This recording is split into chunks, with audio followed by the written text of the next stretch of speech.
بسم اللہ الرحمن الرحیم۔ السلام علیکم ورحمۃ اللہ وبرکاتہ۔ دوستو، آج کی ویڈیو میں ہم ایک نہایت اہم واقعہ بیان کریں گے جسے واقعہ اصحاب الفیل یعنی ہاتھی والوں کا واقعہ کہا جاتا ہے۔ یہ واقعہ ہمارے پیارے نبی صلی اللہ علیہ وآلہ وسلم کی ولادت کے سال پیش آیا تھا، یعنی 571 عیسوی میں۔ اس وقت یمن کا بادشاہ ابرہہ تھا۔ وہ ایک حبشی عیسائی حکمران تھا۔ ابرہہ کو اپنے دین پر بڑا غرور تھا اور وہ چاہتا تھا کہ عرب کے لوگ خانہ کعبہ چھوڑ کر یمن کے ایک بڑے گرجا گھر میں آ کر عبادت کریں۔ اسی مقصد کے لیے اس نے یمن کے شہر صنعا میں ایک بہت بڑا اور شاندار گرجا گھر بنایا۔ اس کا نام کلیس تھا۔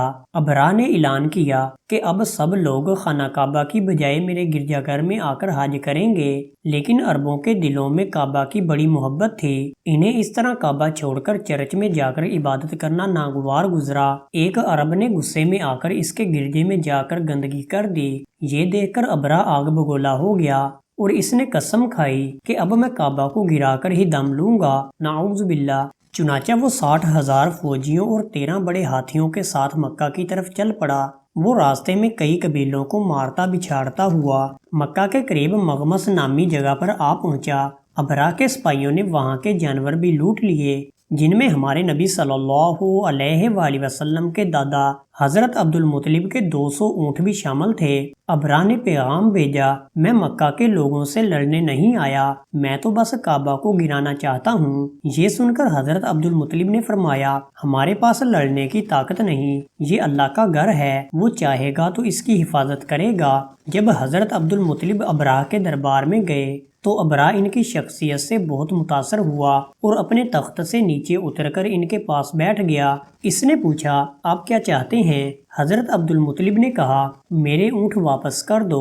ابرہہ حیران ہوا اور بولا، آپ اپنے اونٹ مانگ رہے ہیں لیکن اپنے کعبہ کی فکر نہیں کرتے۔ حضرت عبد المطلب نے جواب دیا، اونٹ میرے ہیں اس لیے میں ان کی واپسی مانگتا ہوں، رہا یہ گھر کعبہ تو اس کا مالک اللہ ہے، وہ خود اس کی حفاظت کرے گا۔ ابرہہ ہنسنے لگا اور غرور سے بولا، اب تمہارا اللہ بھی اسے مجھ سے نہیں بچا سکے گا، نعوذ باللہ۔ حضرت عبد المطلب نے فرمایا، یہ معاملہ تمہارا اور اللہ کا ہے، وہ خود اپنے گھر کی حفاظت کرے گا۔ یہ کہہ کر وہ واپس آ گئے اور اپنے اونٹ لے گئے۔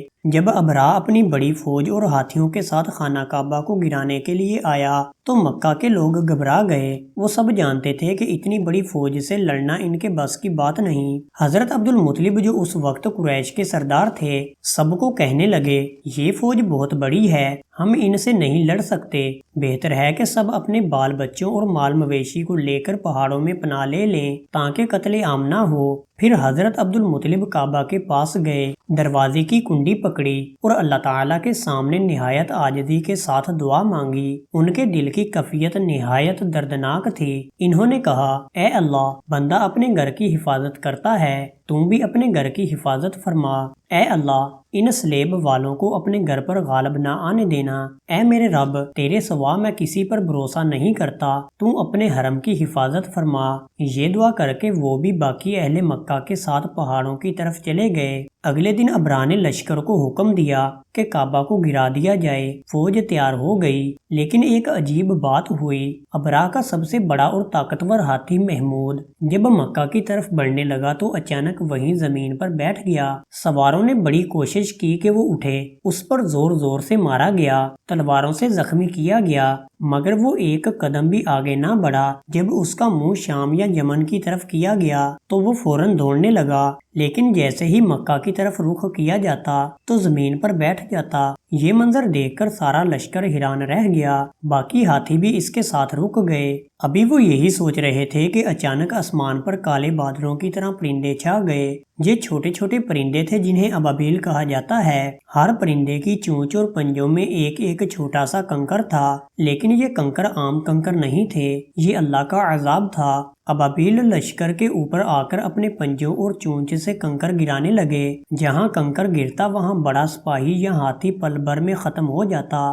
وہ کنکر کسی بم کی طرح پھٹتے اور جسموں کو ٹکڑے ٹکڑے کر دیتے۔ ابرا اور اس کی فوج گھبرا گئے، وہ کبھی بھاگنے کی کوشش کرتے اور کبھی ایک دوسرے پر گر پڑتے، لیکن کہیں بھی ان کو پناہ نہ ملی۔